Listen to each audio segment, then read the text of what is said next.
Bring us 2 absolute martinis. You know how I like them, straight up. And then precisely 7 1/2 minutes after that, you're gonna bring us 2 more. Then 2 more after that every 5 minutes until one of us passes the fuck out.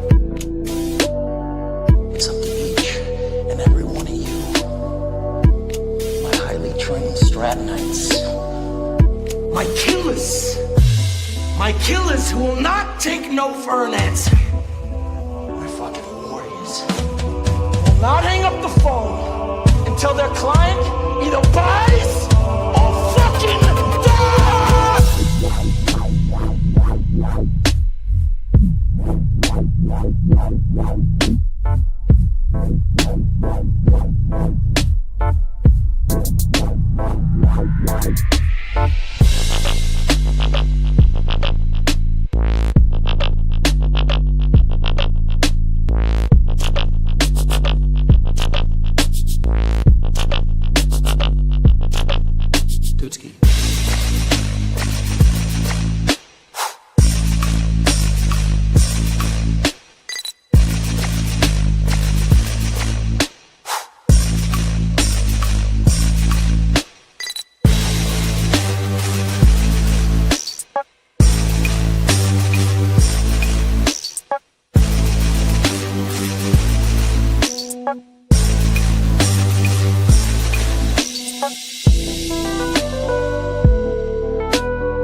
Well. GM. G. To the M.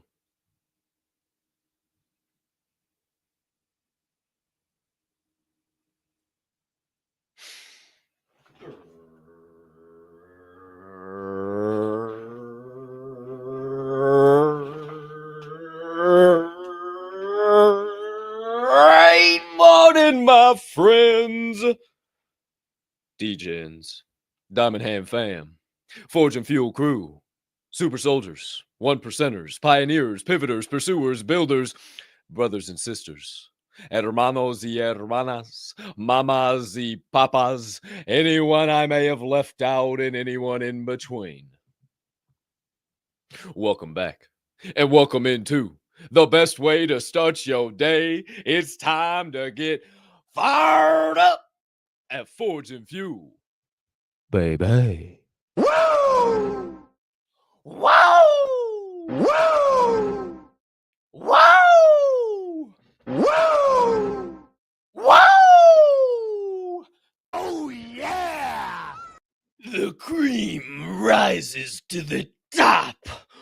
Wow! Hope you're feeling those vibes, because that's right, my friends. We're back live in prime time here on your 698th episode of Forge and Fuel. On this final day of March, it is March the 31st, 2025, and I hope you're ready to come alive, because we got more motivation, more inspiration, more good vibration, and more high-level conversation than you're going to know what to do with over the course of the next hour to hour and a half or so.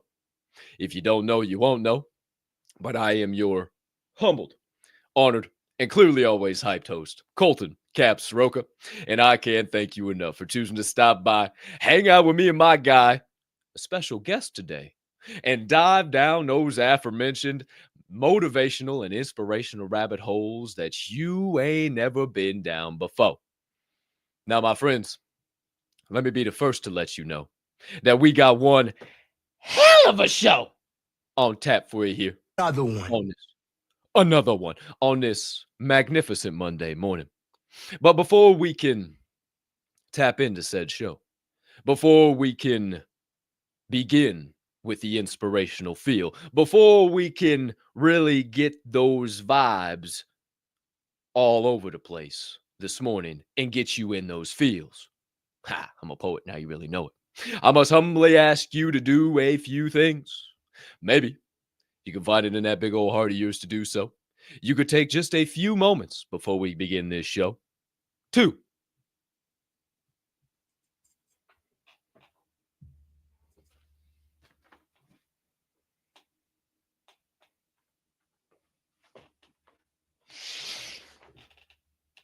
smash that subscribe button on whatever platform you are currently ingesting the Forge and Fuel podcast on. If you are watching on YouTube, you might as well hit that notification bell located right next to that subscribe button, so you never miss the start of a live show or any additional content dropping here on the platform. And if you're enjoying this morning's program, you might as well hit that like button located right around yonder in this direction about here too. That way you can help the algo go and flow on the old tube of the U variety. But maybe you don't like the old tube of the U variety. Maybe you like a little more censorship-free platform like the old RUMBLE. That's right, I used to be a spelling bee champion, baby. And if you're over there tuned in on Rumble, maybe you could take a moment to throw a bow at that old subscribe button. Maybe strangle up that notification bell. Go to sleep. Go to sleep. Go to sleep. Maybe even put that like button in a doggone arm bar and bend it backwards. Come on, it's gonna snap. Just tap. Just tap. That way you can get that algo going and flowing on the old Rum Bell. But maybe you're not watching on either one of those platforms. Maybe your viewing platform of pleasure is over there on the X app, the everything app as it's soon to be, the platform of all the truth and everything in between, friends and family. And if so, maybe you could throw a little jab out at that heart button. Maybe you could hit a little cross on that repost button.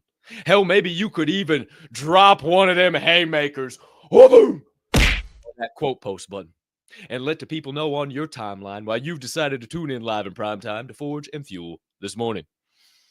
And last, but certainly not least, if you are listening to this podcast on your favorite podcast directory, like Apple, Amazon, or maybe even watching on Spotify too, maybe you could take a moment to give us a follow, leave us a 5-star rating, or in all honesty, just smash the shit out of whatever button you see on your screen, as it only helps us continue to grow and flow and get bigger and better on all those platforms as well.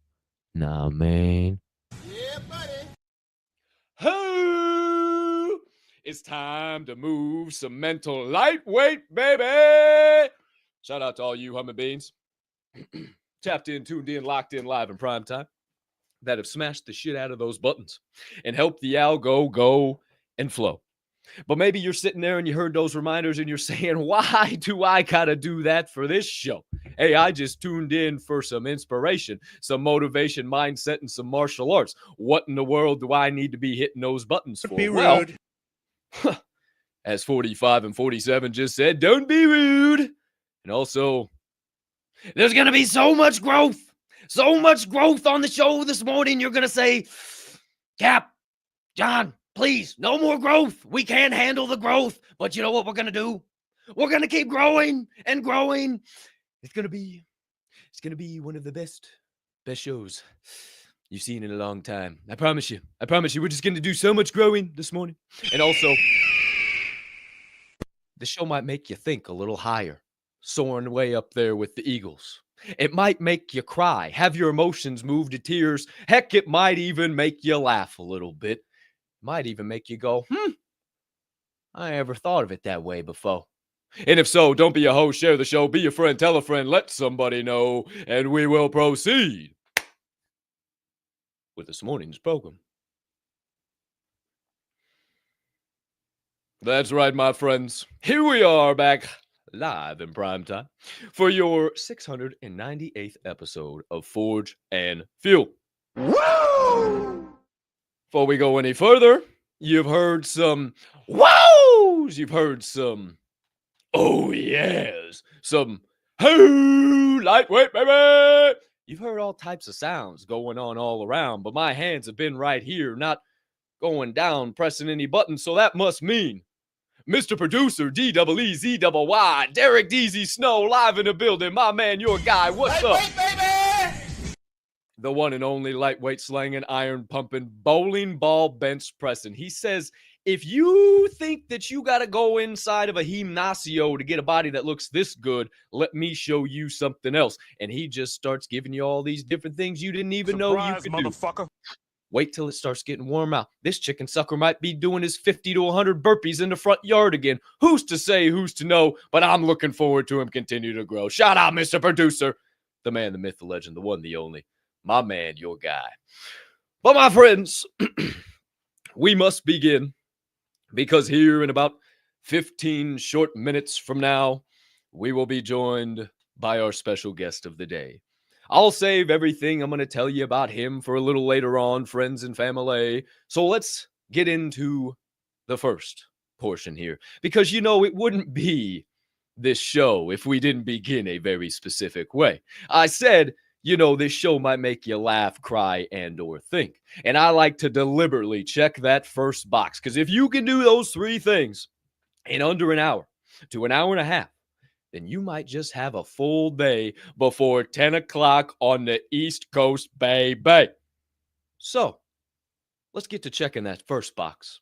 Do a little laughing, a little chuckling, maybe a regular old knee slapping. With my friends, this morning's laughs, not one, not two, but 3 morning laughs coming your way on this magnificent Monday. Woo! That's right, my friends. And we have got some good ones for you here this morning.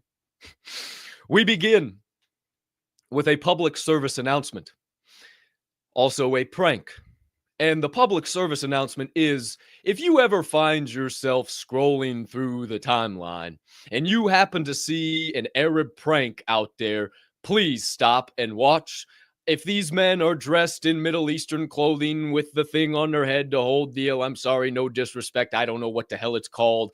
Just stop and watch the doggone thing because you are guaranteed a 10 out of 10 laugh every single time. So, my friends, we go to the Middle East to visit some of our friends that wear those aforementioned articles of clothing for your prank of the day. ايه شنو هذه؟ هذه؟ لعبة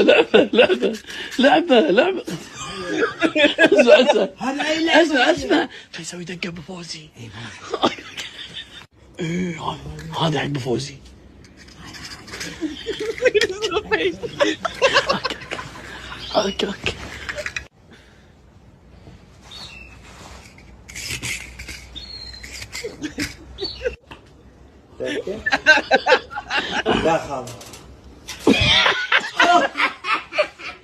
خالي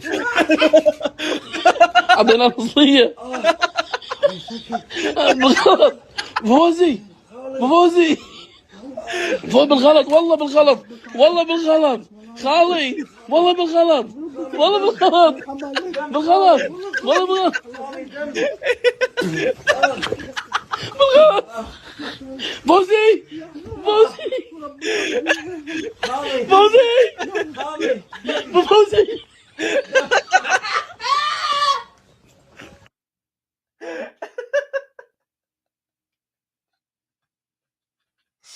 Oh gosh, I'm sorry. Those are too good. Those are too good. He thought he got him. He thought he killed the man.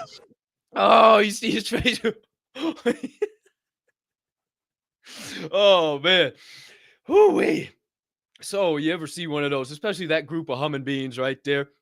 Oh, and if you don't remember, that's the one that had the, what's the politically correct way to say it nowadays? The short person, the little person. I don't know, whatever you want to say. The one, and he was, you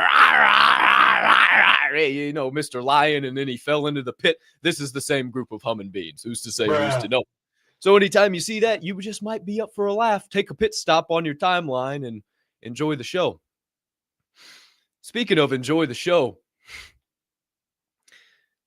we are now joined by a young man who has figured out that he has some magical powers, and it has allowed him to create a show live in prime time in front of him.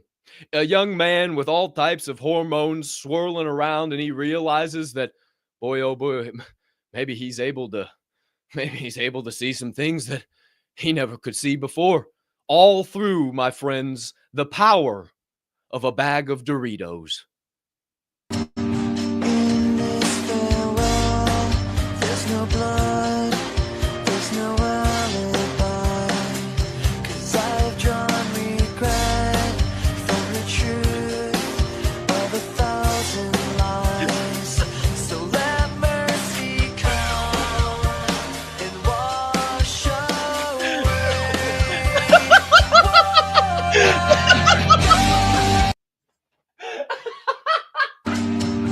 in this farewell.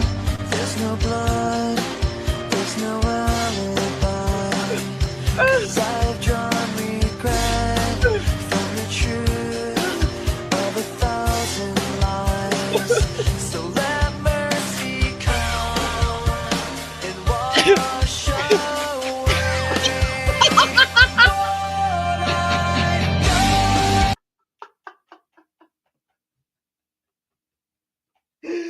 Ah! Can you imagine what that poor little booger's eyes saw? Can you imagine? Ooh. Was at this moment that he knew he fucked up. Oh, I'm sorry. That one about broke me. Woo! I've watched that about 50 times over this weekend. That one got me again. Whew. Oh man. So maybe, my friends, you pick up a bag of Doritos today, and who's to say, who's to know what powers you might just have. One of my favorite Doritos commercials of all times. Keep your hands off my mama and keep your hands off my Doritos. That was like 2002. That was so, it smacks the shit out of the guy. Keep your hands off my mama and keep your hands off my Doritos. Might have to bring that to the show. Who's to say, who's to know? Your final laugh of the morning, my friends. We go to the Hill. Yes, that's right. The capital, Washington District of Columbia, where we do have a nation's capital connection. Goes by the name of JK Big Time. If you don't know, you won't know. I feel sorry for you if you don't. However, I was perusing around, looking here, looking there, looking everywhere. And, you know, we talk about building strong men and women here on the show in the next generation. And, you know, sometimes you you got to tell them betas how it is. You know, sometimes they just ain't measuring up all the way to the mark, and you just got to let them know right here live in prime time. So, my friends, I see this video of the one and only Congressman Perry, and I'm not going to ruin it for you. He's got a little guerrilla interview going on, and all of a sudden, instead of stopping for the interview to give some thoughts and perspectives, he climbs all the way to the top rope and drops a fucking elbow from the top shelf straight to the dome. My friends, this here is Congressman Perry, when you just got to tell the betas how it is. Congressman Perry, do you trust Trump's national security team to keep our war plans top secret? You trust your mother every night to fix your hot pockets and make sure your Game Boy is turned on? Bruh. Perry, do you trust Trump's national security team to keep our war plans top secret? You trust your mother every night to fix your hot pockets and make sure your Game Boy is turned on? Just leaves him sulking in his sorrows. Oh.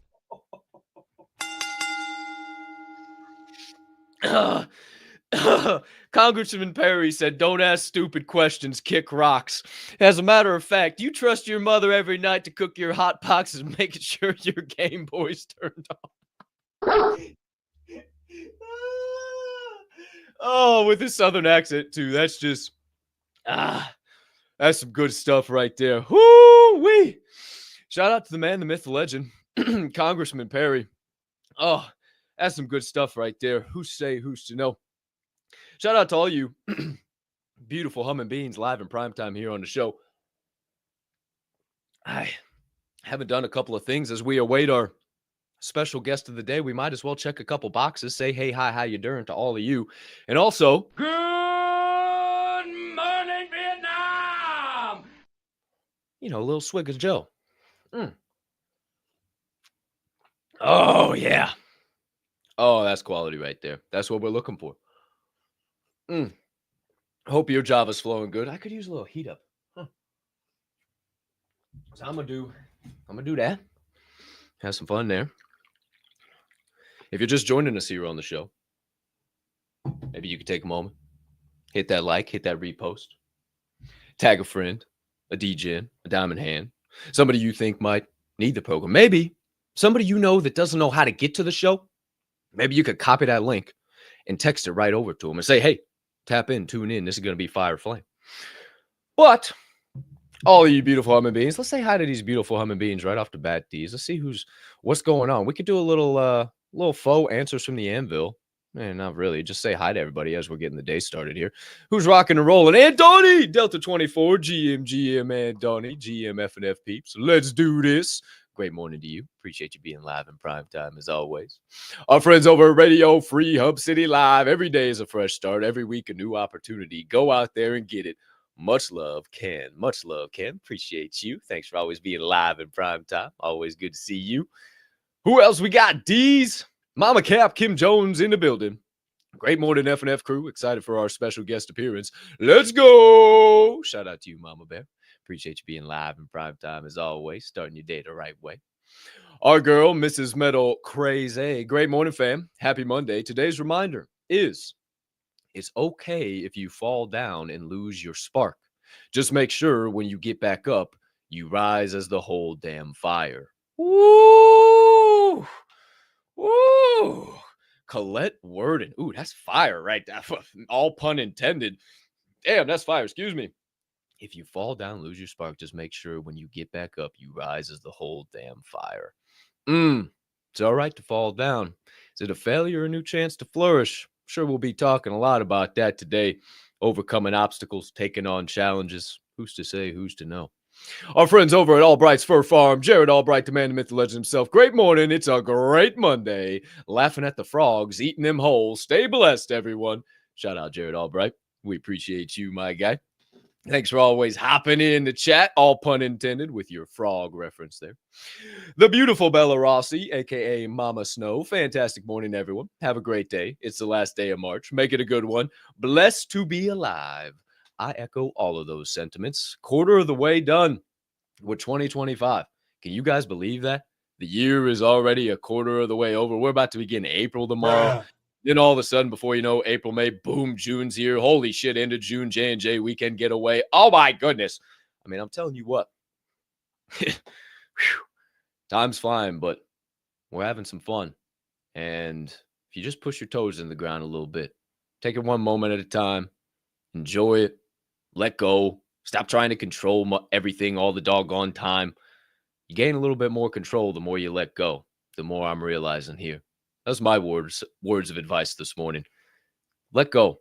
Let go and you just might gain a little more control.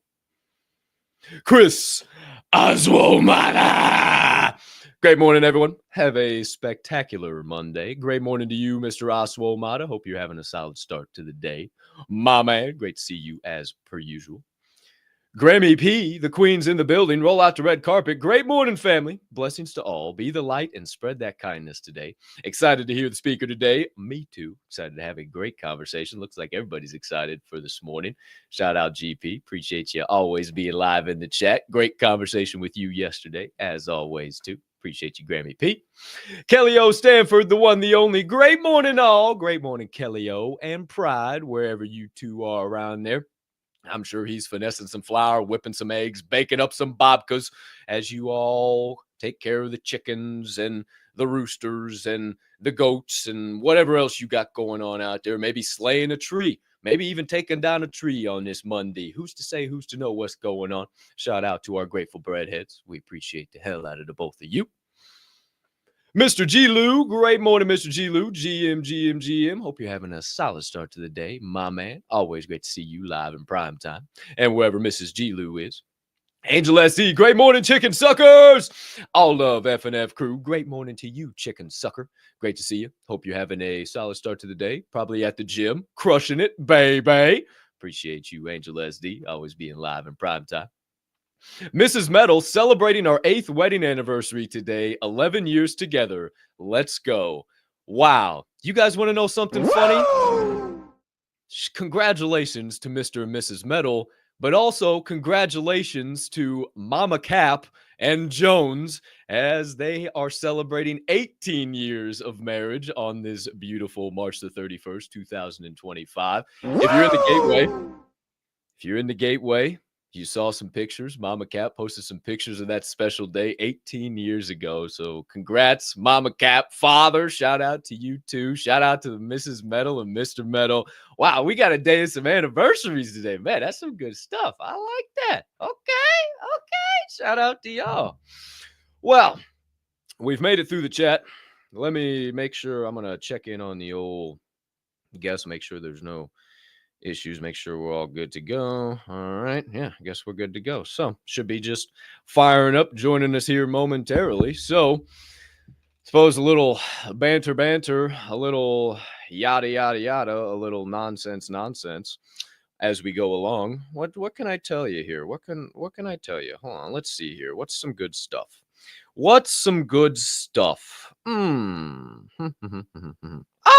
This is nice. I like this.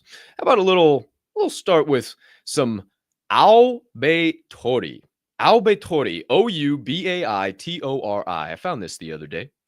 This is the idea that people, like flowers, bloom in their own time and take their own individual journeys. The acceptance of not comparing oneself to others and focusing on one's own uniqueness. I've really been thinking about that. I think far too often as human beings, we try to measure up to celebrities or famous people or whatever that might be. But what is that? What are celebrities? What are famous people? It's literally, hi, Matilda. Great morning. It's literally wants to be on the doggone show, but not be on the show.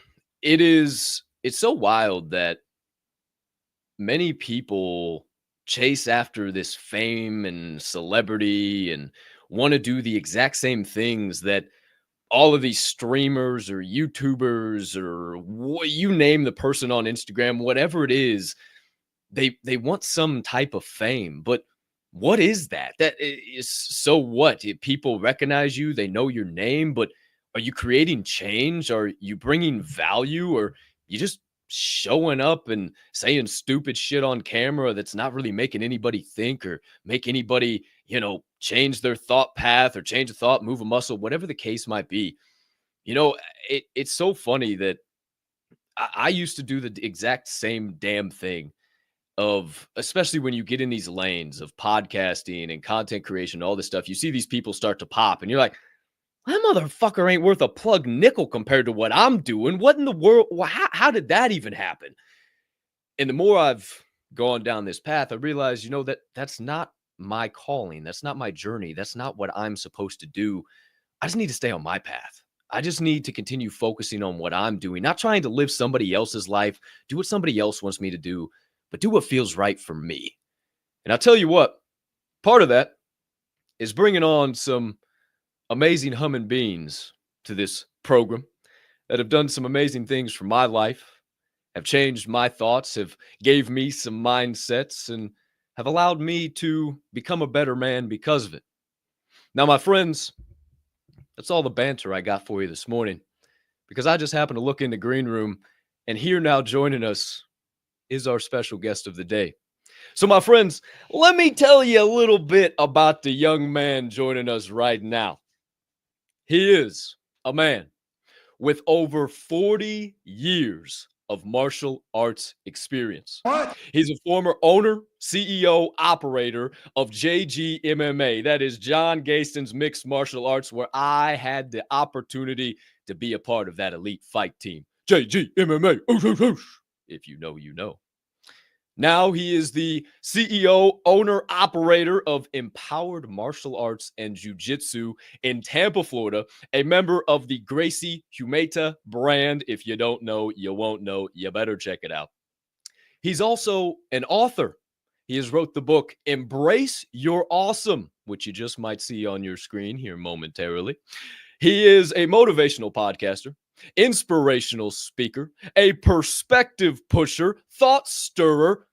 Let me not forget, a humble husband, a fantastic father, and a man who has taught me a lot about mindset, motivation, and mixed martial arts, and is about to do the exact same for you this morning.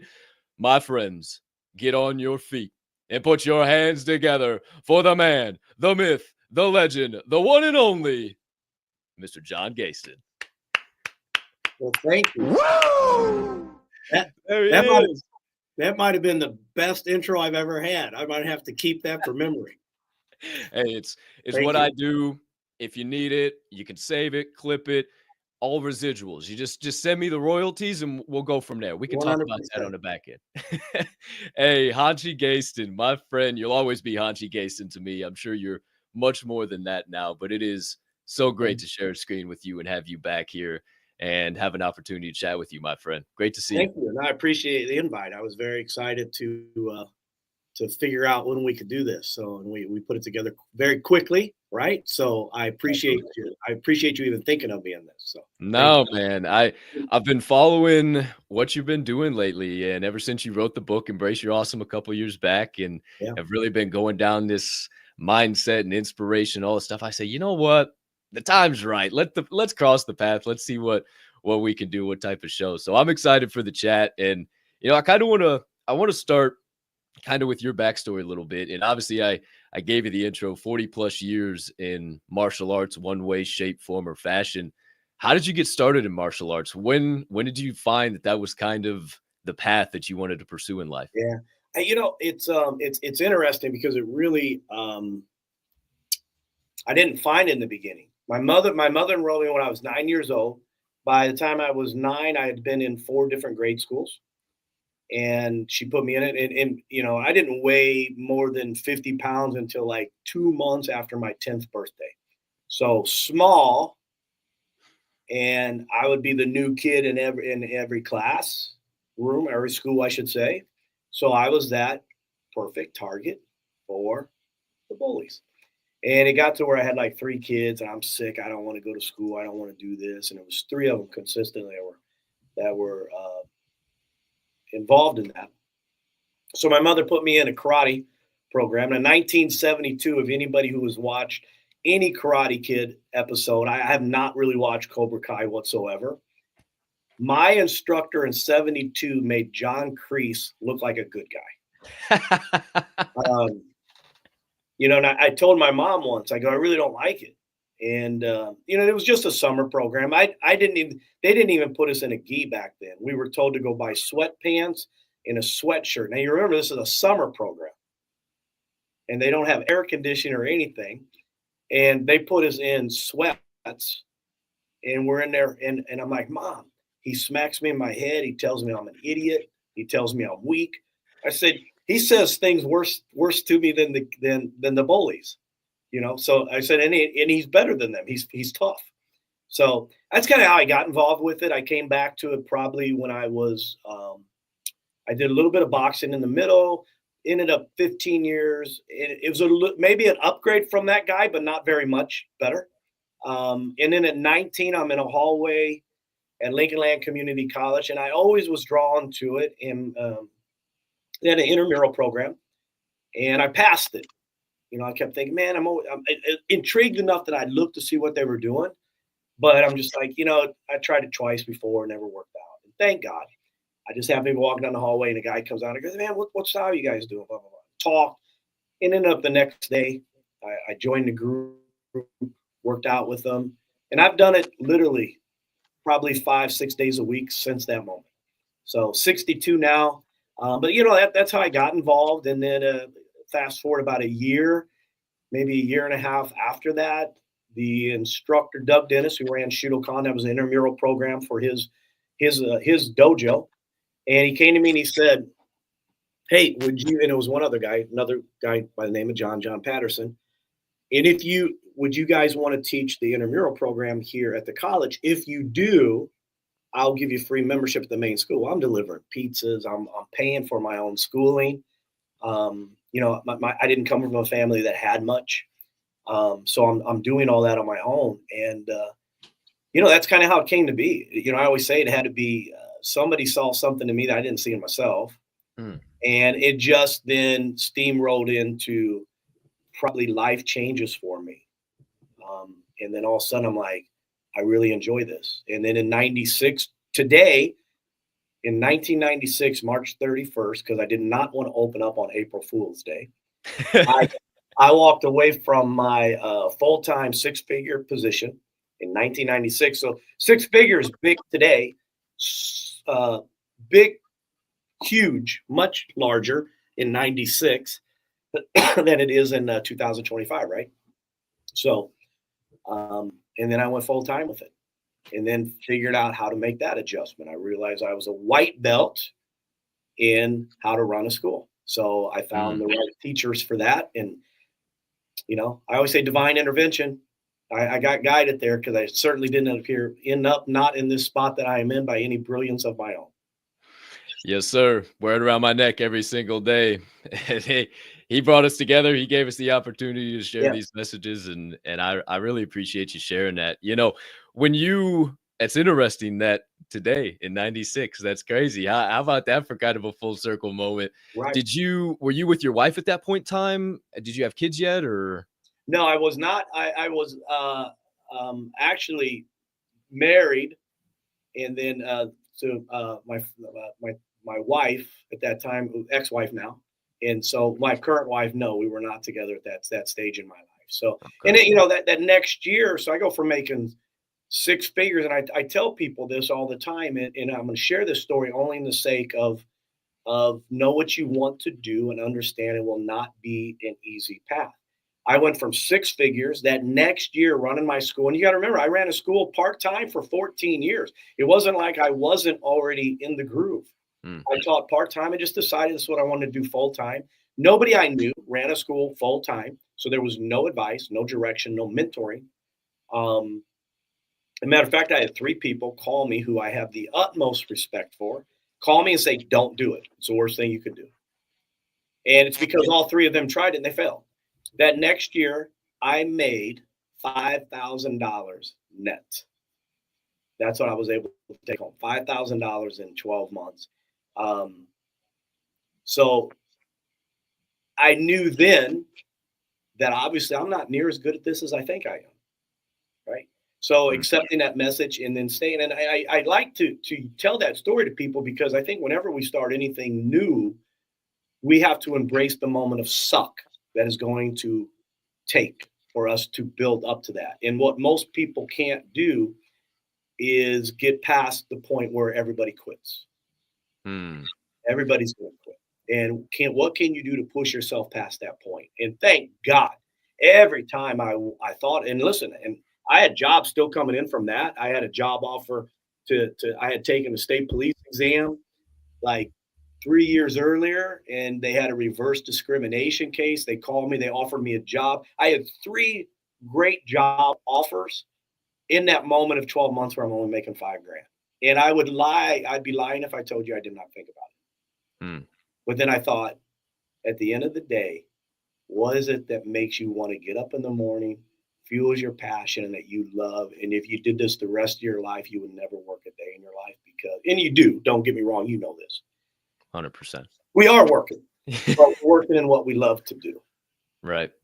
Right. And I think about that quote, you find something you love to do, you never work a day in your life. Well, that's the biggest lie in the world because 100%. You leave a 9 to 5, that 6-figure salary, somebody's telling you what to do. Hey, here's your task, do your things. This is what it is. You jump into entrepreneurship and you start seeing, oh, wait, I didn't know this was going to happen. That trial, I didn't see that happen. What's going on? So I've coined the term, just become proficient in pivoting.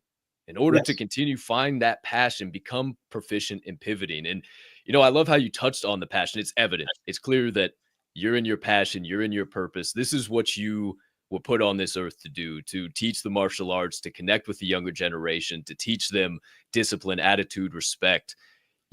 Obviously you found that purpose a little bit younger in life. A lot of people, it takes them, sometimes they get to 40, 50, 60. They still don't know what the hell they're supposed to do.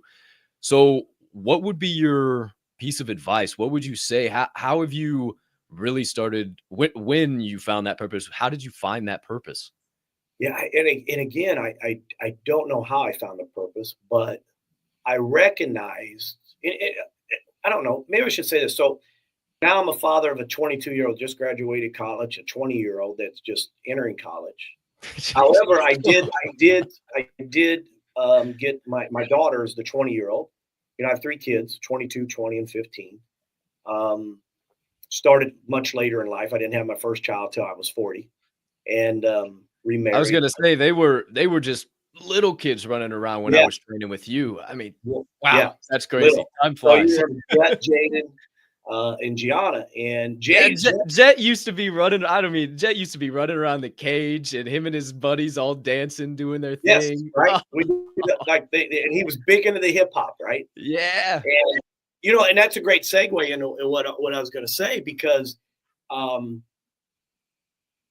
he went to college, Southern Illinois University, right out of high school. He wanted to be a pilot. So we did the private pilot lessons with him, in addition, because that would expedite his career a little bit in the time that he had there. He could move, once he got that, he could move into the educational courses there at the university. And then he called us 6 months after Thanksgiving break. He was home for 4 or 5 days.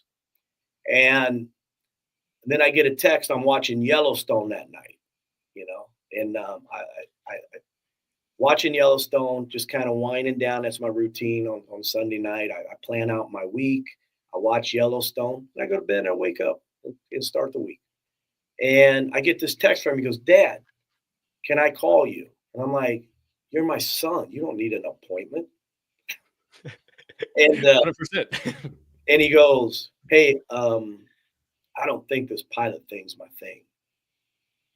And I was totally caught off guard by it, because everything I saw, he loved it. He was doing great in college. We'd go visit him. He had his friends. So this was the first, I don't know if it's first semester or the first, I think first semester, right? I don't know how college semesters run anymore. And I talked to him a little bit, and I go, did you have a scare? I mean, he did his solo flight, his nighttime solo flight. He did everything. He did everything that was hard for that part. But what he was saying was, I don't have the passion for it that these other people do. And I go, okay, talk to me. What is it you have a passion for? And he goes, I like music. He goes, I wouldn't mind getting into music production. I'm like, okay, which makes sense, right? Because you watched him compete in hip hop, and he never liked to dance per se. You know, I remember him being at a show where they played, he was doing the hip hop dance, and he actually had a producer from a Disney show take an interest in him. And he walks off and goes sit in the back of the room and sits down. I go back there, I go, what are you doing? And he goes, I don't dance to Taylor Swift or whatever the music that they played. And he goes, I'm a hip hop. And I go, I know, but they want to see your diversity. And he goes, it doesn't matter. So he was very, very knew what he liked at that point. So I told him, I said, Jet, do what excites you. Find what excites you and then figure out how to turn it into a career. And we're still having that conversation today. You know, now he's graduated, 22. I did tell him, I said, hey, listen, I know your mother is much nicer and calmer than I am. However, she's very set in her ways. Don't talk to your mother about this until I do. Give me 48 hours. So, you know, I talked to her the next day and she goes, no, we signed a dorm room, contract, lease, whatever. We did this. He's going to stick it out. And I go, I would rather him know that doesn't excite him right now and invest in what will excite him for the future. She goes, well, how's that turn into a job? And I go, I have no clue, but I know he's not excited. So I believe in promoting excitement. So I share that story. And I'm having that conversation with him today. I got you, but you got to show me that you want something, not that you're just going to take advantage of the fact that I got you. And now he's doing an internship. And that's turned into where he's doing some stuff in audio, not necessarily the music industry. That could possibly still happen. But now he's looking, he's looking at stuff. So I think the key in that is and I share his story only for the fact that, that might have been a longer version of the answer, but find what excites you. And I think the rest will fall into place. And I think all I did was found something that gave me meaning. I never had anybody tell me I helped them in my life. I'm hearing this at 19, like, hey, this is a pretty cool gig. I get to spar, I get to compete in tournaments, I get to do this. Now, if I could just figure out how to make a living with it. And I think that's the easy part. I think there is so many ways to make a living. Too many people focus on a job title and a salary number, and then they're living a life that just does not excite them, does not motivate them, does not. When I wake up Monday morning, I'm good. Don't get me wrong. I don't wake up rainbows and unicorns every Monday. I got to deal with issues. I got to deal with an issue later today that I don't want to, but I have a rule. I try to eat. What do they say? Swallow the frog. Eat the frog. Deezy, pop up the comment. Pop up the comment, Deez. You are tripping triggers. Somebody already said it in the chat. Eat the frog, baby. So I do that by. I have my rule is you do it by noon every day. When you don't want to, that's the first thing you do. Because then the rest of the day is easy. 150%. Yeah, Jared Albright, our guy, he's part of our network and our community, laughing at the frogs, eating them whole. Yep. And, we say that too. And sometimes you need people to give you a little frog catch-up. Sometimes those frogs are a little hard to choke down. So you need people in your corner to say, hey, it ain't that bad. 100%. It's all right. This is going to be okay. It's moving that. And I love the story you shared about Jet. And man, I'm glad I asked that question because just to go in that direction, that's awesome to hear that he is doing something where he wants to be excited, wants to find passion, wants to find purpose. And when I was in college, when I was his age, I thought it was corporate America and I'm going to corporate America and I'm going to make a bunch of money and I'm going to be the guy. And I got to corporate America and I hated it. Yeah. I realized I couldn't put a mask on. I realized I couldn't do the fake, the whole, the corporate America deal. I had my first job in corporate America. I was fired in 3 months because I bucked the system. I can't do it. I've always been somebody different. And then I started to realize, well, maybe I got this passion for podcasting and entertaining and edutainment, as I've coined it, educating and entertaining all at the same time. Yeah. And I started off in sports gambling, and that was just a whole thing all in of itself. And then I started getting into crypto and all this stuff. And then it's now divulged into my true purpose of motivation and inspiration and helping people become that 1% of society, doing the things that not everybody else will do. And you talked about it. Salary is the drug they give you to forget your dreams. And they give you that, you go to your 9 to 5. And the problem is, we talk about it on this show, you get that salary, people take care of their liabilities, and then they just blow the rest. They don't invest in that business. They don't invest accurately. They don't invest in themselves and utilize the money they make from their 9 to 5 to work from 7 to 10 to maybe build that dream. And that's how you find that passion. And man, I just love your perspective on that, because the more that you can just do things that excite you and get in tune with him, you're going to be able to do the things that you find passion in and actually start to make a little bit of money from them. It's wild how it works. Yeah, I say all that excitement, and again, being and if someone's not a faith that's listening, that's fine. I don't ever push the faith, but for me, I am faith oriented. And every time there's something that excites me, I understand he's talking to me. He's telling me something, and I need to listen. This is when you stop and listen. Dad said something. It's like being home and you hear Dad say, "You can do it that way, but let me check this out." And then you're like, wait a minute, what's the message behind this that Dad's actually trying to get me to listen to? I think that as a father, like what can I, rather than telling you what to do, what can I do to listen and then maybe say, yeah, that's a good perspective. Have you thought about this? Or let me tell you the danger of that. Or let me tell you why that's a slower process. And that's where you got it right. There's a movie, you hit on it. I think it's Up in Air with George Clooney plays a character, and he's where his job was to go in on and fire people, right? I don't know. Did you ever see that movie? It's not ringing any bells. Okay. So there is a scene where he's firing a guy, and they hire a brand new girl that comes in. It's technology, and they're moving George out. They're going to start firing people from Zoom. Well, George is this guy that he's going to hit these air miles and all this stuff. This is what it's based on. But really what it was saying was old school was going to be moved out by new school of thought. And there was an interesting scene. It's the guy he's a character actor. He plays in all this stuff. I think he does the bald-headed guy. He does maybe the Allstate commercials or something now. Or not that. It's something about, anyway. And there's a scene where they're firing him. He's like, wow, this is, what do I tell my wife?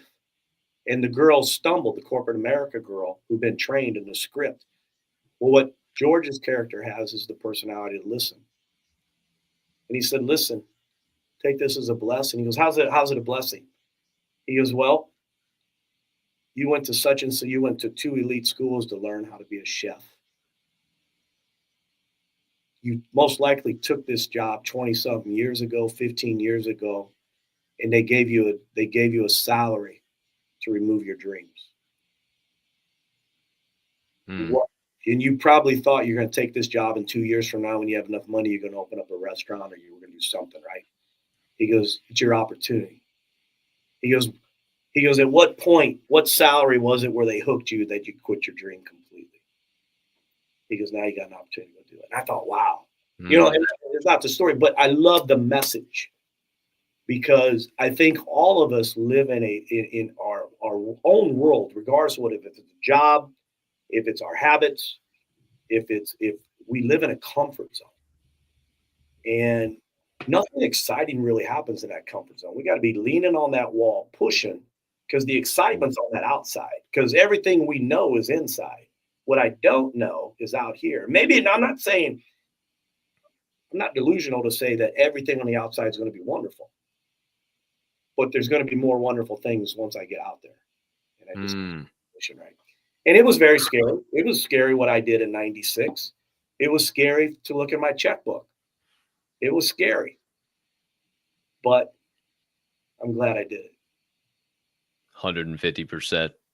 And I love hearing stories like that just because it's the path I'm on as well. right? Yeah, I've that's it. had the lows, and I'm doing the exact same things, and I love to follow in the footsteps of men like you that have been incredibly successful in business and now moved from your home state to a new state and now absolutely crushing the game in Florida. And I'm so proud of you for that, man. I don't know how often people tell you that, but you're definitely somebody I look up to and try to be at least half the businessman, half the father that you are. You have taught me a lot, man, even though we haven't connected in a while. And this has been awesome so far. Yeah. This has been some great stuff. And you made me think, we're talking about purpose and passion and all this stuff. And oh yeah, John Colt, it sounds so great. Oh, you guys found your passion. Ooh, how do I find it? Well, I found this secret formula, if you will, and I share this all the time. And I don't know if you've ever heard it. And it's a dream with a date written next to it becomes a goal. Yes. That goal broken down into steps becomes a plan. And that plan backed with daily consistent action becomes your reality. And that's all it is. Very simply put, right? But so many people have struggled with that. So I just came back from a great weekend. I'm in Orlando at a martial art industry association. Some great minds, some great speakers. And again, just we don't know what we don't know. So I like to get out there and know what's going on. And I would probably say 85% of what I heard this weekend, I know. But there's a detail in there. I'm like, wait a minute. So some people say, hey, why are you going to that seminar? And I go, he goes, that's what you're good at. You actually coach people. And I go, I know. What? Maybe he knows something I don't know and I want to hear. And most people think when we know something, we don't need any more in it. No, I want more. I want to know more. I want to know more. And I picked up things. But the number one thing that holds that, I said this to a group of guys that I'm with, and they all know it. I wasn't telling them anything they didn't know. Guys, the problem is we all got to hang out. We all got to see each other. We all got to share stories. We all stayed up, sharing stories, laughing, having a good time, networking. Now, let's go back and sit our asses in our chair and implement. Because nobody implements. They get all the info, they get all the excitement, and then they go back and Monday, comfort zone takes over. I'll do it Tuesday. Tuesday, comfort zone takes over. Wednesday, I got problems from Monday and Tuesday. I didn't get it done, and pretty soon, a week into it, we haven't done a damn thing. And we just wasted our hotel, travel. Some people flew in. I can drive over now because I didn't have to fly in from Illinois. I think implementation, 100%. It's a lot of people, I think, have a desire. They know what they want, but they don't implement, or they don't know how to implement. I'm going on starting an online course for my book, and I am confident that I could figure this out. And I'll give a shout out. And you most likely know him as well as Dustin Lash. Do you know Dustin he followed on our show? Absolutely. So Dustin now he's coaching people online. Heck yeah. I enrolled with Justin Friday because I would rather invest in someone who's done it for 5 years than me. I joke. I say I'm 62. I don't want to figure out a 67. What can I invest to cut that learning curve? And people are like, why do you need him? And I go, I don't necessarily need him, but I want his knowledge and his help. So, I think some of us, when you see so-called experts, I never define myself as that. I truly appreciate when people do. When you watch your experts still network and try to learn from other people, that's what I find inspiring. I cannot agree anymore. I actually read a quote. I'm reading The Way of the Seal right now by Mark Divine. And there was a quote in there last night, basically paraphrasing of when you think you know everything, that's when you've lost.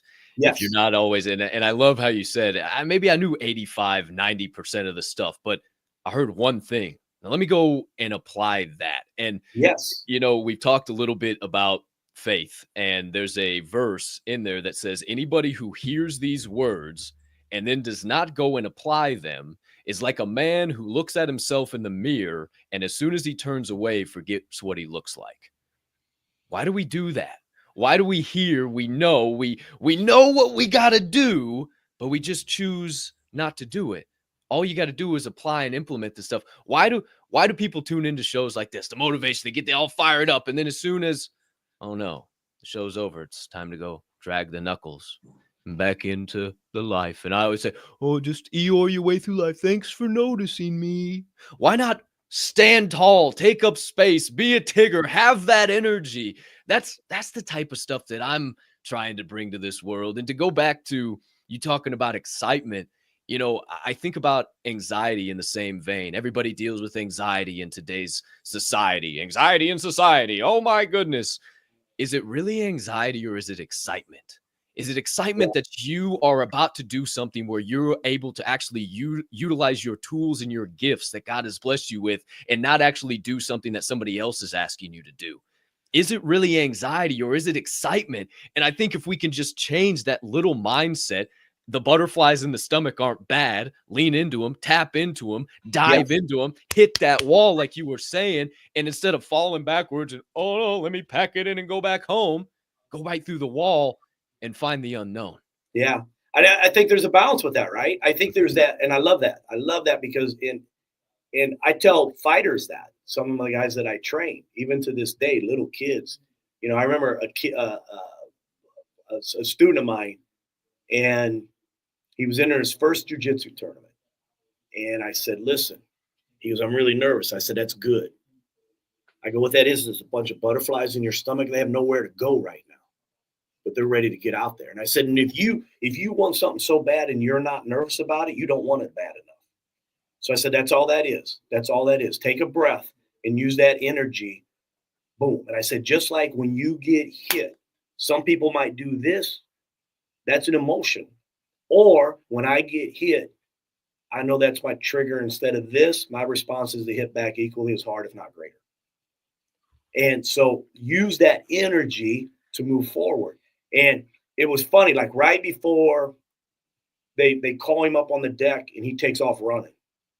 He runs over, vomits in a trash can. And he's 11 years old. Vomits in a trash can, comes back, and I go, are you okay? And I look at the people, and I said, let him, he got sick to his stomach, he's going to be fine. Let me get him some water, call his mom over. And I go, listen, can you hear my voice right now? I go, yeah. When you're out there, just listen to my voice. I will play like a video game. All you got to do is do the work. I'll do the thought for you. I'll tell you what you need to do next. I'll tell you when it's paused. I'll tell you when to move. And then I'm trying to give him that reassurance, right? And he wins every match. He takes first place in his first tournament. And he was ready. I thought he ran out of the gym. And no, it was just that energy. And you just got to channel that energy. And I think if you go in there like, oh, man, this would be cool, I'm going to smash everybody. That's the same thing as saying, I already know everything. I don't need to go to that. Listen to the voice. Wow. You just brought something into perspective for me. You know, there's that, I don't know if you've seen it floating around social media where the pilot talks about he was a passenger on a plane and the pilot passes out and he has to land the plane and he's communicating with the tower control the entire time. And he says, don't do anything, but listen to my voice. Don't touch nothing. Don't do anything. Don't worry. Don't fear. Do not be afraid. Just listen to my voice. And I thought about when you were in my corner, you know, they locked the door that first round. Yeah. I didn't hear nothing. I blacked out. I got a head kick right to the side of the ear. I about hit the deck 3 different times. I get into the corner and you guys are both standing there. And I'm like, wait, what you and Hanshi DeVore? I'm like, wait, what's going on? And I'll never forget you guys saying that. You got to listen to what we're saying. And I was like, oh shit, I'm not listening to the voice. There are people in my corner that are telling me literally how to win this fight, but I'm not listening to them. And I started to listen in the second and then the third. And I actually went back and watched that fight last week before we had some of these conversations. And I realized that's exactly what was happening. And all you have to do is listen to the voice and let it guide you. You're already in the fight. And man, that's some good stuff. Just brought that all full circle for me for sure. And it's if you trust that voice, who regardless, you know, again, if it's faith-based, if your own voice, trust your voice, trust your instinct. And then that mentor that you have, trust that. You know, I've been in this industry. I have a coach. I have a coach that I use on my schools. And everybody's like, why do you need that? Because I actually coach people. And I go, this is my balance. This is my check and balance. Now, my coach knows what I know, and he's humble enough to say, well, let's just have a conversation. I don't think he even wants the responsibility of the title of my coach. I think he prefers accountability partners, right? So, but if I trust him, though, because some of the things I'm implementing, he's implemented. And I trust the fact that I trust in the processes. If you tell me A plus B equals C, I will do it all day long. I don't need to say, well, I redefined A. No, okay. I don't need that. And the martial art industry is huge for that. You know, they get so wrapped up in wanting to be the source, they forget to be the man. Ooh. Oh, fighters and martial artists, the most paranoid group of humming beans on the planet. I Right? tell you what. You know, I said to one time, he always, and I'm there for everybody. You know this. You've been on that side with me. You've watched this side of me. I will coach, mentor, and I realize every person's different. In the way that I might coach you might be totally different than the way I coach Jake Constant, or that I. Oh, Jake the Great. Oh, what a name. He's doing wonderful. He's out there coaching wrestling now. He's Vince, the real deal, Ezeel. Oh, the guy. And each one of those were unique. You had to coach them according to what I always tried to figure out you, and how can I communicate to you what needs to be done for you to be at your best potential. You know, and I think that's the key. But we get so wrapped up that we forget to be who we are. So wrapped up. Man. This has been some good stuff so far, John. I can't thank you enough for taking the time. Well, thank you. And Man, as you go into these, you never know right. what direction they want to go. I even asked you that, like, hey, do you want to, you know, which direction? And I loved it when you said, let's just catch up and talk about martial arts, history, your book. And I'm like, oh, that's great. Because you know, I'll get podcast guys that I don't know, and they'll say, well, I was hoping you would touch more about the confidence. I said, well, then guide me by the questions you want to talk about. If it gets there, if it gets to purpose, like we've had just a real raw open conversation, and the clips that are going to come from this show alone are, I've been seeing DZ clip them like crazy back there. Shout out to Mr. Producer. But, you know, we've touched on it a couple of times, and, you know, I really want to give you a moment to kind of talk about it, the book, and Embrace Your Awesome. You got it behind you. You know, it's kind of the cornerstone of the next phase of kind of what you're getting into. But before you got to talk about it, I found this clip, and I thought this was pretty badass, and it just shows the power of what you're doing. And I think maybe it might even be nice for you to sit back and watch it. This clip comes back from a few years ago when the book originally came out, and I just thought it was really, really cool to see. Hey, D's, roll that clip, Embrace Your Awesome down there one time. Hi, guys. This book is called Embrace Your Awesome, and it's not really a book, it's a journal also. So I want to show you the work I have done. So it's like that and like that. It reminds me of a quote I live by: life happens for me, not to me. And is it okay if I tell you like one of these that I wrote down? Okay, sometimes I think about being strong and confident, but that means like sometimes I think about being strong and confident. It's like I think deep thoughts, and I think I'm confident, and I don't go like, oh, I'm so lazy, what do I do? And that's bad thoughts. I'm supposed to do good thoughts like, I'm strong, I'm confident, I'm courageous, I'm indomitable. Yeah. What does that mean to you to see that young generation getting the impact that you designed it for? Well, and that really was the intention, and I mean that's exciting, and you know that's Titan, and his mom and dad are both shout out Titan artists. They're phenomenal, and his dad sent me that, and I'm like, dude, can I share this? This is amazing. Titan is he's a gymnast and martial artist, and I want to say, and I could be wrong, but I want to say he's only like 10 or 11. or at least was at that time last year when he did that video. And me, I didn't have that. I didn't pick any of that up till I was in my 30s. And I'm that guy working at labor relations at DOT, and then I went to work for as a business agent. I got recruited by the Teamsters to do the same job, much more money. And that was the motivation. Not that there was anything wrong with the Teamsters. They were going through their own turmoil, their own little political turmoil at that point. I'm sorry, my chair's hitting the table, and I think You're good. You're good. And but when I would be driving, and I still have this big, probably 13 by 15 case of all Tony Robbins, and he might have even been going by Anthony Robbins at that time, and all his cassettes, and it's still on my bookshelf. And my wife went to when we moved 3 times here in Florida, like we get to a temporary place. But anyway, in the process of all those places, she went to throw it away, and I go, no. She goes, you don't even have a cassette player, and I go, I don't need it. That book is to tell me what changed my life. That cassette, I keep it there to let me know that drive time when I was in my young 30, maybe 28, but 28 to 32. I probably listened to those things thousands of times, and it changed my life. So my book was, I'm having these conversations with kids in my 4 walls for 43 years now, running the school. At the time of the book, 42.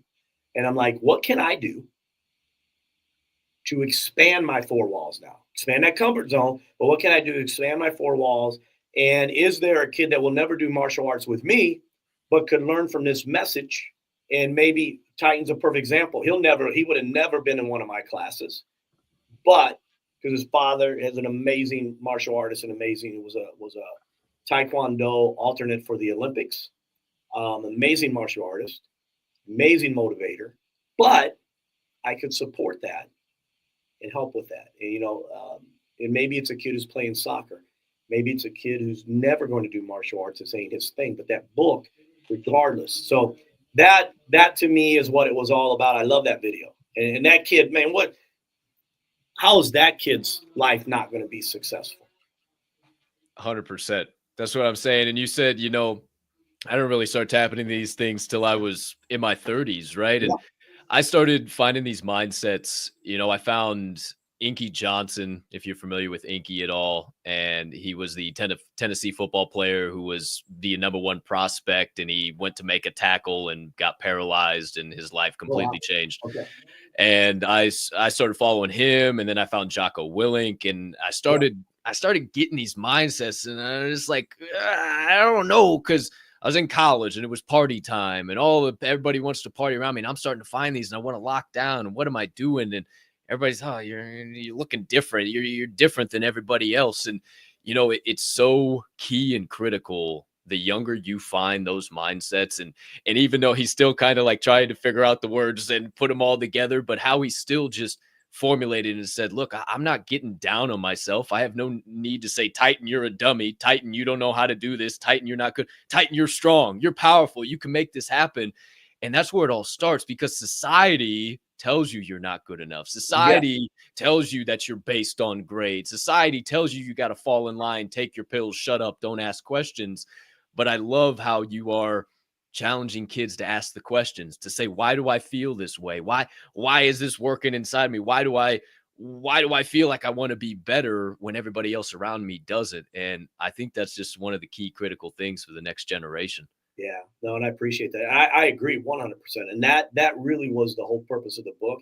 And then it was, I talk, each chapter has a ending where it makes you think about it and write it down. It's thought-provoking questions. And again, that's where I'm wanting to go with this online course, because now I'm like, okay, what can we do where rather than the print, what can I do? Put some videos together, some added additional things that's not in the book, and create in what I'm doing, the goal. And hopefully the plan is in 60 days to have this implemented and up and running. But can I create this now, which I know I can, is create something that helps parents know how to have these conversations with their kids. Coach, here, Can we create a 5-week program that allows you to coach your kid through that entire book with exercises and activities that they can do, write down, think about it, and think with them on it. And what a powerful connection, but what a powerful life moving, thought provoking activity for a child. Because there is so much negativity in our world. Everybody's going to naysay it. If you, and I remember reading something, and I don't remember the source, or I would give them credit for this, but I remember reading something, and it wasn't a book, it was a newsletter. And there was and I can't remember the stats, but I want to say, if you look, and it was showing how much drastically by 3rd grade, children's dreams started to decline. You ask a kindergarten kid what he wants to be. He's going to be president of the United States. He's going to walk on the moon. He's going to do this. He's going to be a professional baseball player.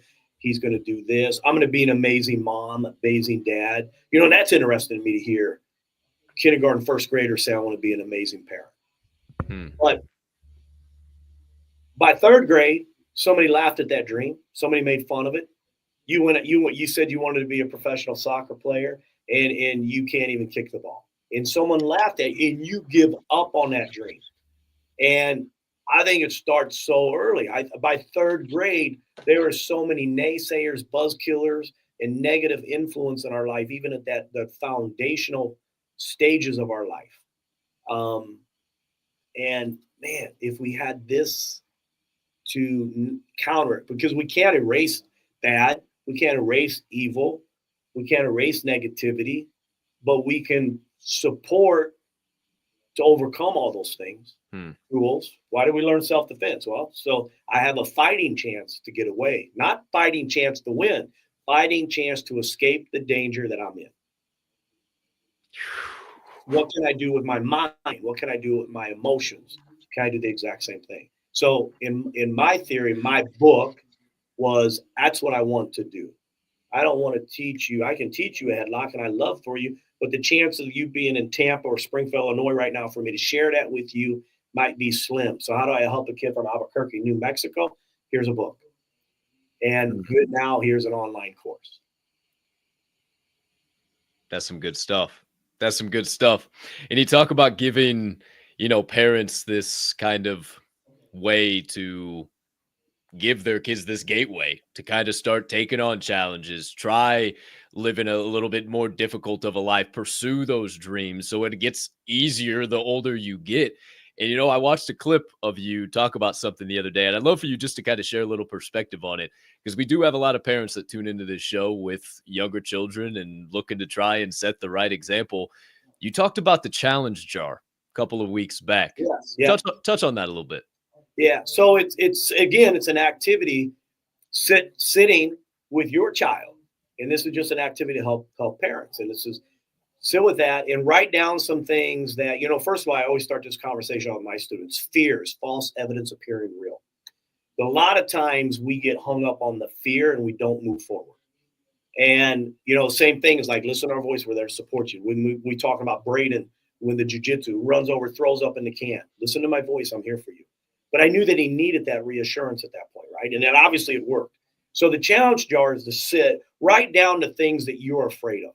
Write down the things that you would do. If you, and it could be all the way from like, if I tell you whatever you write down you can do, write down what you'd want to do, but scares you just a little bit. Now that's our challenge.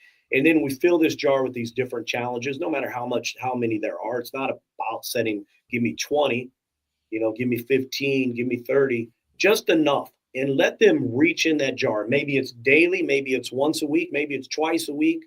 You determine that. And when they pull that out, we create a plan to overcome that challenge. And again, it's just an activity that we, as martial art instructors, know, but maybe a parent doesn't. It's just a source for a parent to do that. So, that challenge jar, I think, is a wonderful thing. And then we do the same thing with affirmations sometimes. Write down every positive thought. What would be something you could tell yourself, okay, let's write it down. Or, hey, here's 30 positive affirmations that I wrote. Pick out your 15. And in those moments now, we have to, fill my cup type of activity is, hey, I'm really feeling down. Well, let's talk about it. Matter of fact, let's go over here to our self-belief jar and pull it out and read it to ourselves. And then what can we do to apply that? So it's just, every day there's a saying. What is it? Are you having a bad day, or did you have a bad hour that you milked into a day? Because we can't shake it. It's in our head, and all we're doing is focused on the negativity that happened. And we're not talking about, I had 7 hours of possible positivity, but I let the 1 hour kill it.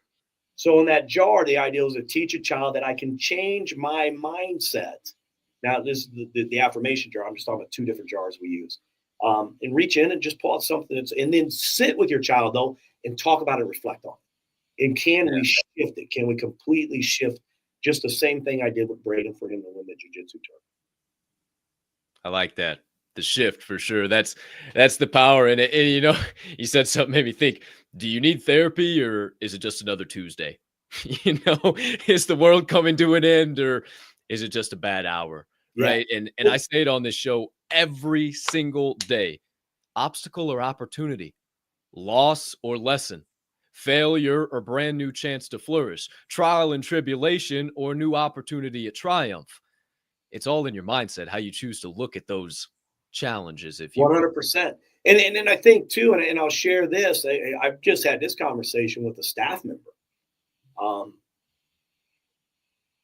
I have a staff member, a 36-year-old male, who has accepted I am not good at XYZ. And this is a repetitive conversation. Okay, now the conversation is, how long do you want to accept this weakness? Because I can show you 6 ways to overcome it and become better at XYZ, but you're going to have to be willing to come. So here's someone that's held on to this, something that someone planted in his head, said, you're not good at this. He's 36 years old. He's still holding on to that, and he's labeling himself and holding himself back, potentially in a career based on, I am not good at XYZ. Well, now it's time to get better. And and this would be the conversation that I said once to him. You absolutely sucked at jiu-jitsu 3 years ago, but you made a decision not to anymore. You won 5 tournaments. So everything in life is the same. It's a hell of a lot easier to get better at bookkeeping or math or reading or speaking in public than it is to go win a tournament. That's a lot more threatening. It's much easier just to get better at public speaking. But I understand that's a fear that most of us have, right? So false evidence appearing real. What can I do to shift this whole thing? I just think there's so many. I really truly believe the structure of the martial arts is all these answers are there, and people, I don't know if I'm brilliant, but I definitely have had 47 years of meeting my challenges and my fears face on, because I had no other options. All the way down to the me during that time, 1996, on this date, 1996 to 1997, making $5,000. There was a whole lot of fears, challenges, obstacles. I told you so. There was so many I told you so's from people who told me they love me, telling me I told you so. Well, you don't love me enough. We could all sit and beat this up, but it's all mind shifts. And I think not only do we milk it for a day, there's some people milking it for a lifetime. I think that may or may not be the current problem with our world, Mr. Geyston. Who's to say? Who's to know? Milking it for a lifetime. What a combo this has been, my friend. Hey, if you don't mind, I have a greater community that is a part of. We have a network that is outside of this company. Well, it's inside of this company, but outside of the entertainment, everything we do, we have a full network. It's called the Diamond Hand Fam.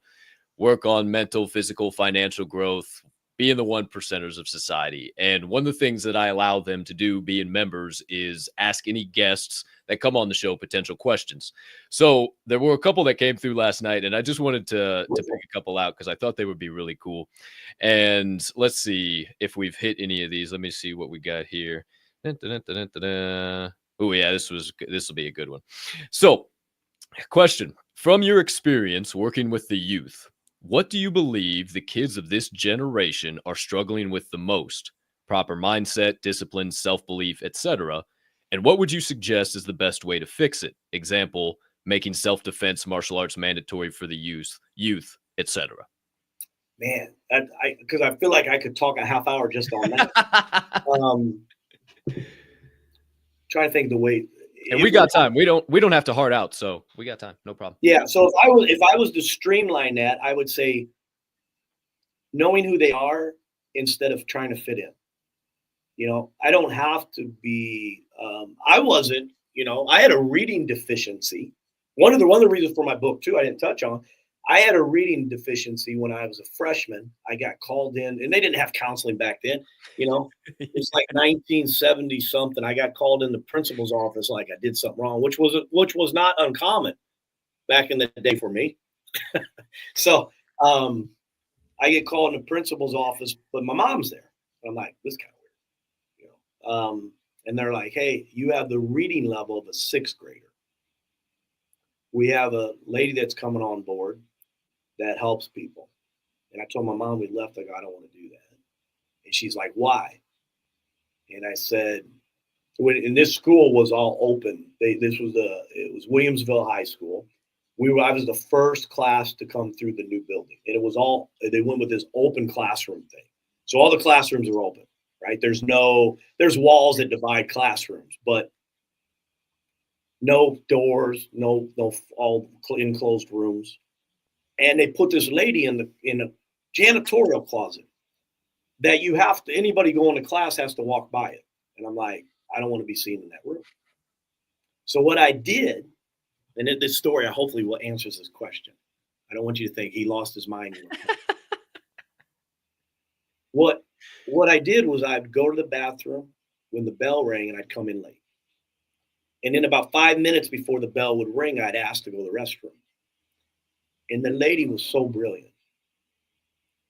And she asked me about the third day. She goes, why do you have to go to the bathroom so much? I go, I don't know. I don't know. Small bladder, maybe. I don't know.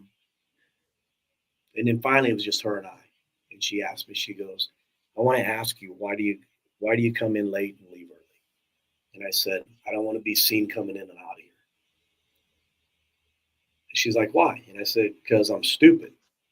And I don't need people to know I'm stupid. Now, you got to remember, at this point, I'm a CD student. She goes, you're not stupid. You're brilliant. She didn't use the word deficiency. I don't remember what she used. But she says, you just need help in this area. She goes, here's the deal. I think you're super intelligent. She goes, I love talking with you. You're funny. Come in late, leave early. You don't even have to leave your books and come back anymore. You just take it with you. But for that window that you're in here, give me your best.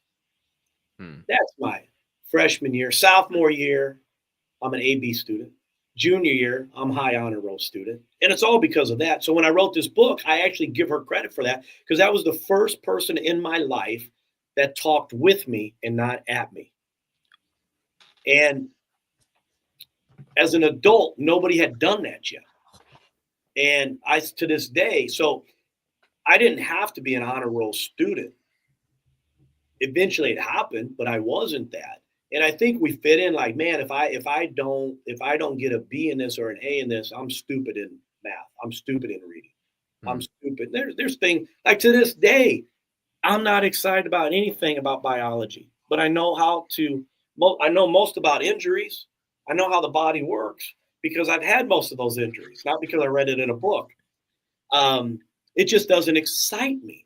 So to that question, I think figuring out what excites me, what's my potential, and I don't have to fit in. I want to fit in with people, but I don't have to fit in with people. It's okay not to fit in.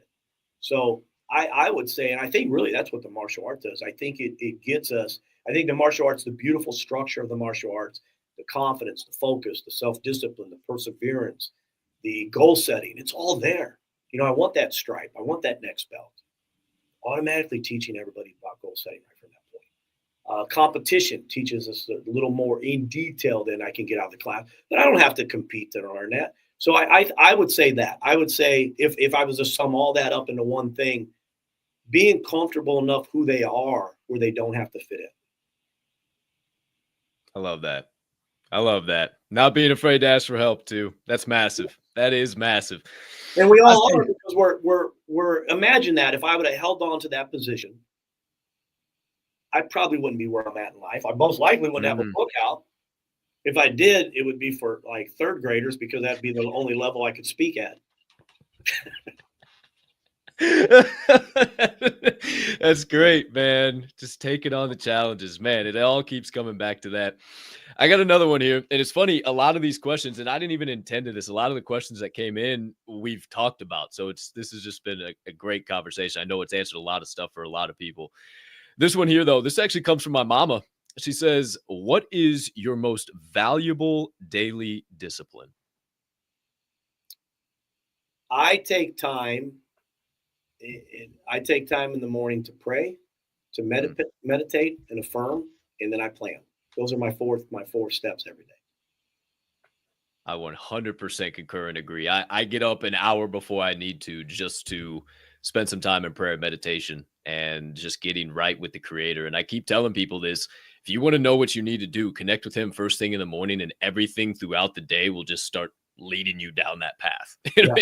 It just naturally happens. Whatever you need to work on, wherever you're missing the mark, it'll be right in your path, and you'll have the exact thing to do.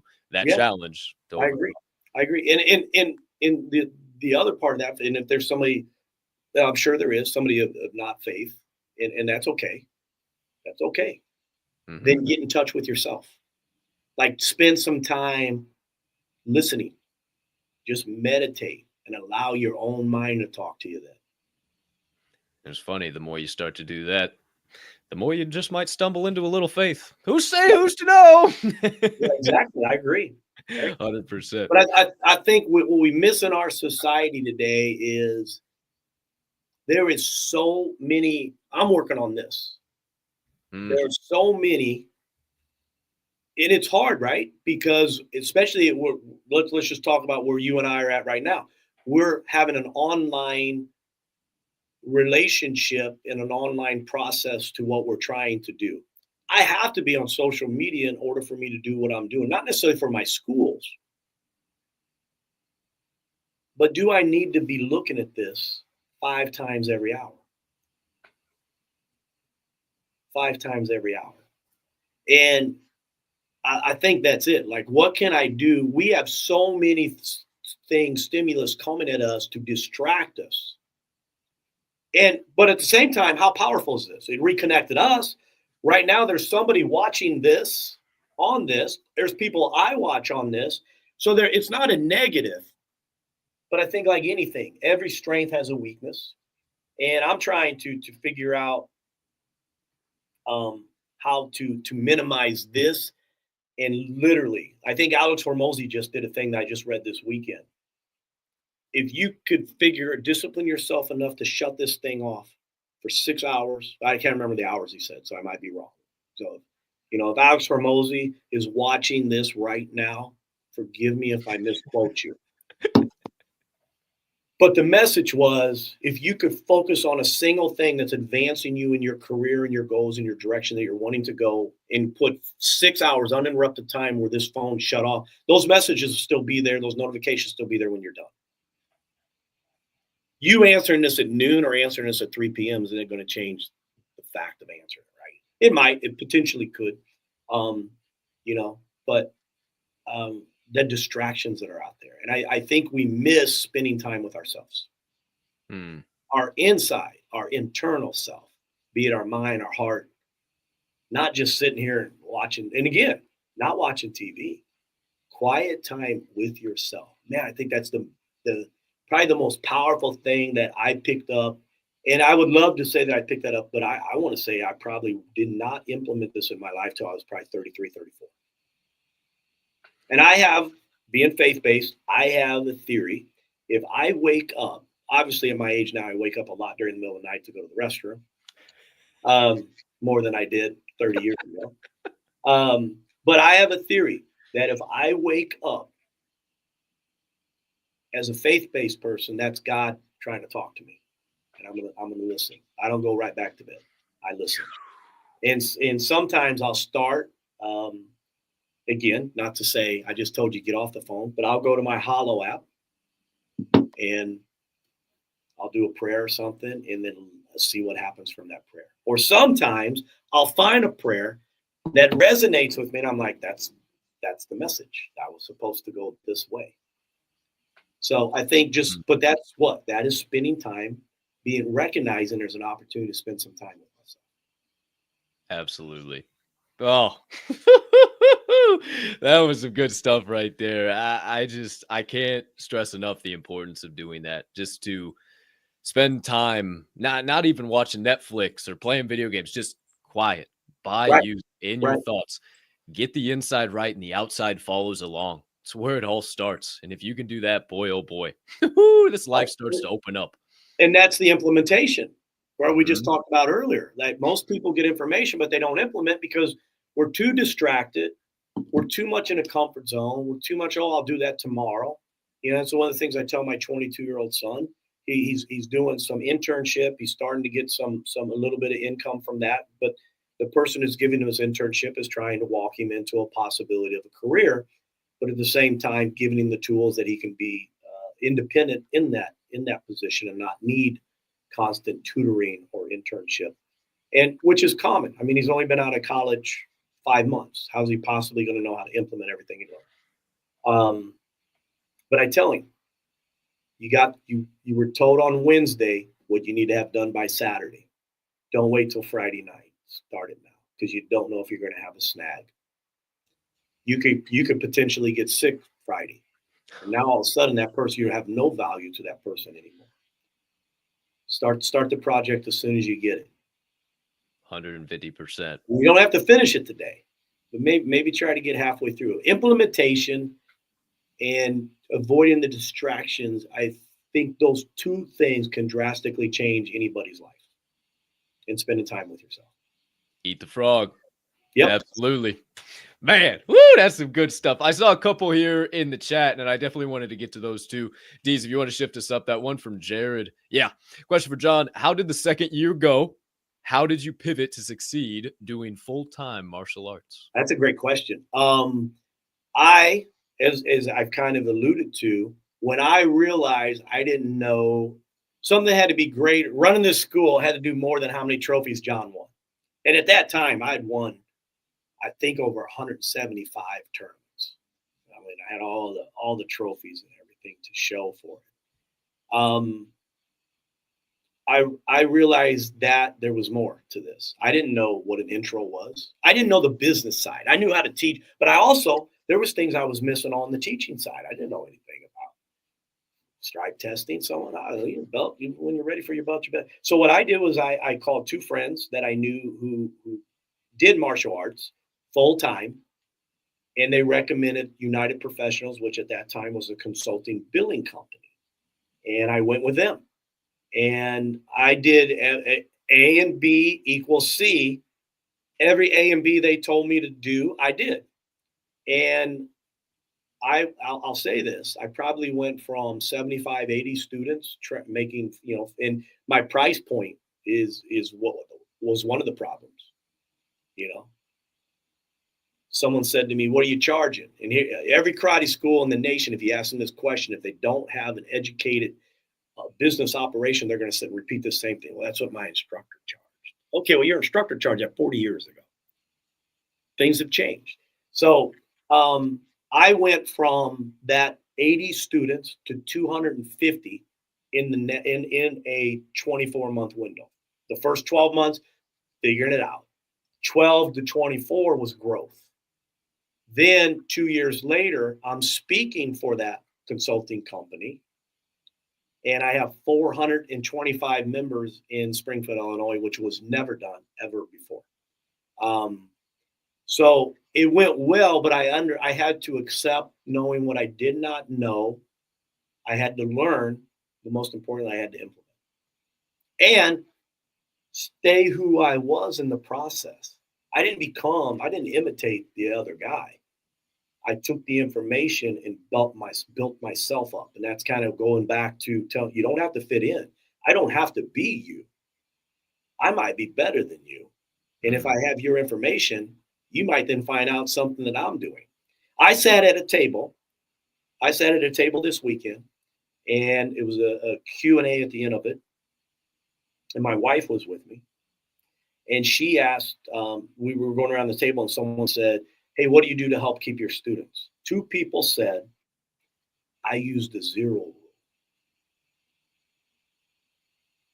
And somebody asked, what is that? He goes, well, the 0 rule is you sit with them and you find blah, blah, blah. And what it was the 0 rule. So if there's a parent, this is a good one too. One rule is, what's the one thing your child does on their own that you don't have to tell them to do that you appreciate? Maybe it's putting their backpack up when they come into the house. They put their shoes in the right place. The 0 rule is that. And then the 1 rule is, what's the one thing that you would love to see them improve? We'll do the same thing. Let's say it's a backpack. So when this happens, you can't tell Johnny to put his backpack up. But what you can do is go to Johnny and say, what's your 1 rule? It's a reminder. Trigger a response for them to think about. My 1 rule is put my backpack up. They have to do that. Now, if they have to be told 3 times, reminded of the one thing 3 times that week, they don't get a strike. But it is a character development. Anyway, we're sitting there and a person says this. And my wife looks at me and I go, I shook my head, yes. I wrote that 22 years ago for the consulting company. And I'm sitting at a table 22 years later and people are talking about it. Now, I'm not telling you they got that from me, because as you know, person A heard something person B did, and they told person C. C heard it and told E. They did it, and now D's following it, and it just starts that. But I can tell you, I wrote that program off one of my mat chats for the consulting company 22 years ago and used to teach that.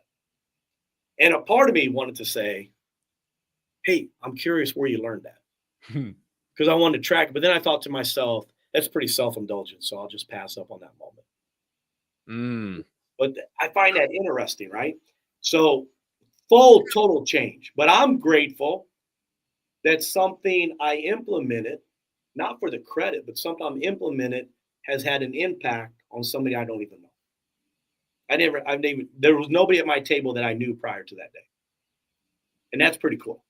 That's pretty cool. So again, I think we have to get around the right people, understand our weaknesses. What can I do and it's a deficiency. And if I go back to the reading, I go back to anything in the martial arts. And if I'm having trouble passing guard, I need to have a mentor that's good at passing guard and show me my problems. Show me 3 things that you do, but better yet, show me why am I at, well, your problem is you're not putting enough weight down on that chair position on that knee so they're able to move it. That's why they're sweeping you. Oh, so drop your hip a little bit. It could be that simple of a detail.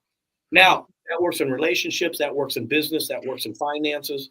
There's a detail that you don't know, but the moment you become closed-minded to that. So I was open-minded enough, back to that question, I was open-minded enough to know what my deficiency were as a full-time business owner, not as a martial artist. But I also found some deficiencies in my teaching skill. Because what do? We emulate and we regurgitate. I'm going to say what my instructor said, but who knows if my instructor was all that amazing. So I got around more. I got around myself. I got around what I call the inspired crowd, which is your network of people, right? You've got the same thing. Get in an inspired crowd that shares your excitement and helps you to grow. And that's what I did. That is awesome. Literally created a company for exactly that, my friend. It's just, right? There's, the networking and getting surrounded with the right people and just having people in your corner who actually want to see you succeed. And it's so funny. You mentioned it a little while back ago, but when you go to take that leap of faith, the people that are closest to you, your mom, your dad, your grandma, your brother, your sister, whatever, they're the ones that are going to tell you, oh, don't do that. That's not, no, don't do that. That's no, oh, that's because they could never do it. Right. So why would you ever be able to do it? And if you listen to that advice, you're never going to take the leap of faith. That quote, all the advice in the world will never help you until you take the first action. None of it matters. Right. You're the one that's got to take the step. And how powerful is that? You know, and my mom was one of those naysayers, by the way, in the 5 things. And I said to her, I go, Mom, all my life you told me I could be anything I wanted to be. Now you're telling me I can't. She goes, no, that's not what I'm telling you. I go, you are. I said, I love you for it because your instinct is to protect me. But it's okay for me to fall. And maybe I get a cut, maybe I break a bone in this fall. But I'm only gonna grow from it. So just let me grow. Don't worry about me. I got this. Absolutely. I had almost that exact combo with my mama. Yep. And now she tunes into every single show over there in the live chat. Shout out, Mama Bear. I know you're out there. But last little bit here before we wrap up. I can't thank you enough for taking all this time. I know you have a jam-packed schedule, so thank you. No, I appreciate it. Yeah. My pleasure. My pleasure. Blessed and highly favored to have the opportunity to do this show. In the chat, I saw a couple people asking, where can we find the book? How can we get our hands on it? Where can we follow up with you, follow you on social media, stay in touch before potentially the next time we bring you back on the show? Absolutely. Facebook, I probably am on the most, obviously under my name. I do have a website where you can order the book. It's on Amazon, but some people tell me when they type in Embrace Your Awesome, they can't find it. I never have a problem with that, but that could be my search bar, right? Or the whatever set up. But you can find the book also on johngeyston.com. And then look me up on Facebook. Love for you to follow me. I don't know where I am on the, I tried to switch over to what do they call it? Public person. Oh, yeah, like a actual personality or something. Yeah, I did that. It gives you some more reach, some more visibility and stuff. Yeah, I kind of switched over to that. But I know I'm on my limit of friends, but I know there's people that you can click and follow. And, and I'll reply to anybody. But right now I would say those two. And then also on Instagram, it's John / Geyston on Instagram as well. So that's kind of where, and like I said, I got hopefully some really good things coming out with this. My direction on this online course, I think, is going to have a greater impact than the book has. The book is good. It's going to be a part of the online, obviously. But yeah, I appreciate the support on the book. I hope if they find that it adds value, I'm confident it will. Titan, who we shared the clip, obviously he was confident that he found some stuff there. He got excited about it as well. So yeah, those are the three main places. Good stuff. Absolutely. Yeah, I know you'll be getting a couple of editions flying off the shelf. I saw a handful of people out there. I know, and we even got some members of the network that are in Florida, right around in your area, Tampa area. So who's to know if you might not see some new kids rolling into the school too? Who's to say? Who's to know? Yeah. So there might just be more ripple effects to this conversation. We've got a great adult program too. So we still got the school in Springfield, Illinois. Rick and Mason Christie are both running that. Really? For the last 2 years. Yeah. No kidding, man. So Rick is now a managing partner on that location. Wow. Yeah. That's awesome. Good for you guys, man. He's doing really well. So that program's still up there. Same curriculum that we're doing in Tampa. We'll see what expands off that. Awesome. Well, John, I can't thank you enough. Again, this has been just a great conversation, reconnecting, getting into some of your backstory, everything you got going on. We'd love to have you on another time again. Love to. I've enjoyed this. Honestly, I felt like I was just sitting having coffee at Starbucks. So this was a great podcast. That's what we like. I appreciate it. I enjoyed it. I'm not how do I want to say? I don't think I'm rehearsed enough to be on a TV show. So we don't like that. It's real unbuttoned, real layman's terms around here. We just try to give something to people that can help them shift a thought, move a muscle in a positive direction. And I think we did that this morning. So I think we did our jobs. Absolutely. No, I've had a good time. I hope I've added some value. And again, a podcast is, I'm learning it, This is the podcast room we've set up. Being the person I am, one of my students is the number 10 rated in the top 10 podcast in the produce industry. And we're sharing an office now because I was smart enough to know, hey, Patrick, I know nothing about podcasting. But if we had this office together and we split the rent and I was around you 8 hours a day, I think I could learn it. So my podcast coming up, I'd love to have you on the show. I've got to get some things under my belt first to figure out how to do that. You're much more rehearsed. You're the black belt. I'm the white belt. Stop. Not even close. Not even close. I just show up and say some things into a mic, and God bless me with the gifts to just be able to speak and share my thoughts, man. So I would be blessed and highly favored to have an opportunity to carry on this convo on your show or wherever the paths may go, my friend. Yeah, absolutely. I appreciate it. I've enjoyed it. This is a good morning. I thank you so much. Thank you too, my friend. I'll hit this outro and we'll get out of here. My friends on the other side of the screen, we appreciate the hell out of each and every one of you for taking some time, investing your most valuable assets this morning, your time and your attention with us here today. We'll continue to pay back that investment to you by showing up each and every single day on the consistent, persistent pursuit of our passions, giving you that high quality ROI and being right by your side while you pursue yours. But for now, my friends, that is a wrap. Paper or plastic, put a bow on that Shemama Beach. Episode 698 is officially over. It's time to make like geese and get the flock out.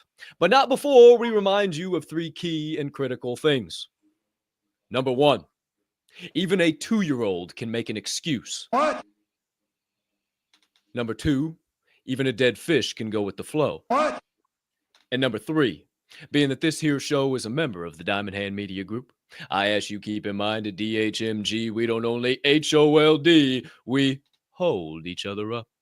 And right now is one hell of a time to flex those diamond hands. Shout out to each and every one of you flexing those diamond hands on a day in and day out, night in and night out basis. We hope you have a magnificent rest of your Monday unless you have any other plans. Go hold the dough for somebody. Go spread some light to everybody around. Maybe help turn those frowns upside down. Who's to say, who's to know? Also remember that you are kind, you are smart, you are important, and you are loved. We'll catch you same time, same place here tomorrow morning. But for now, as always, my friends, we bid thee adieu, and we say unto you, peace and love.